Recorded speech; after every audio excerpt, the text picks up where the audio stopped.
Thank you, Madam Chair and Ranking Member Shabbat, for holding this hearing. And to the witnesses, I too am a small business owner. My brothers and I have owned a business for 28 years, and there's ups and downs and struggles. And as my colleague from Oklahoma stated, there are some political differences here. I listened to them, and I thought the partisanship on some of your comments, I don't agree with them. But we're going to have a healthy discussion as we move forward. The small business, in my mind, I want to tell you a story of what happened in Minnesota just recently. In Ely, Minnesota, we have small businesses. They're outfitters for canoeists and men and women who want to fish and recreate. The United States Forest Service implemented a system after holding hearings where these small businesses in Ely, Minnesota said, that's not the way we should do it. The U.S. Forest Service went ahead with took zero input. The system failed to get permits into the Boundary Waters Canoe Area Wilderness. Those small businesses are backed up now at least a month and some change. Every day they don't have customers is a day without money. And I look at the federal government to listen to our small businesses, listen to our Chamber of Commerces. They are the engines of our economy. If we lose our small businesses, every time we lose a small business down in Main Street, USA, or Main Street, Minnesota, we lose an employer or employee, we lose money, we lose the economic drivers of our Main Street. And to my colleagues in Maine and Iowa, I fully agree with broadband.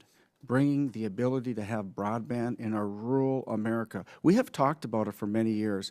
And to Mr. Sullivan, from the Chamber's perspective, what do you think broadband would do? Reliable, high-speed broadband to rural America. What do you think it would do to the developing small businesses and the entrepreneurship?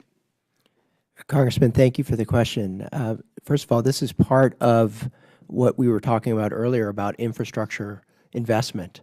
The simple answer is we believe that type of broadband deployment would have an enormous positive impact on small business. And we are working on finalizing a study that would help us put data and figures to that sense that we have. And I'd be happy to share that with you. We expect that to be out in the middle of March. Thank you. And then can you reiterate to me what the Tax Cuts and Jobs Act did for small businesses in relation to your role as the member of the Chamber? Sure. So when tax reform passed, we had a survey out in the field. This is part of our quarterly survey of 1,000 small business owners. The survey firm is called Ipsos. They do this every quarter. But the tax reform passed right while that survey was out in the field.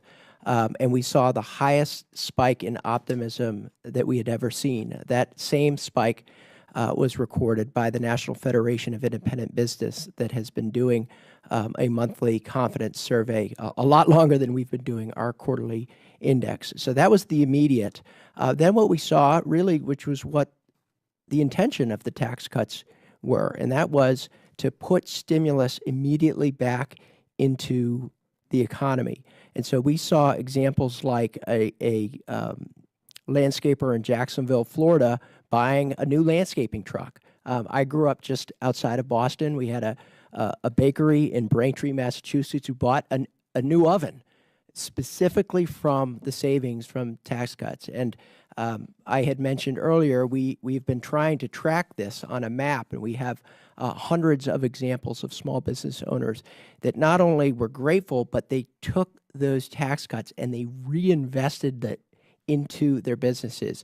And that means hiring new employees, that means providing greater benefits, greater training, and also buying new equipment, which is basically a double impact because they're generally buying it from other small businesses. Thank you for that comprehensive answer. I want to end, Madam Chair, by saying I really think it's our role on this committee to facilitate a business environment that allows small businesses to succeed and flourish. And I think far too long there's been rules and regulations put forth that stymie, stop, or don't allow an individual to want to pursue small businesses. And I see my time's up. Thank you, Madam Chair. Thank you.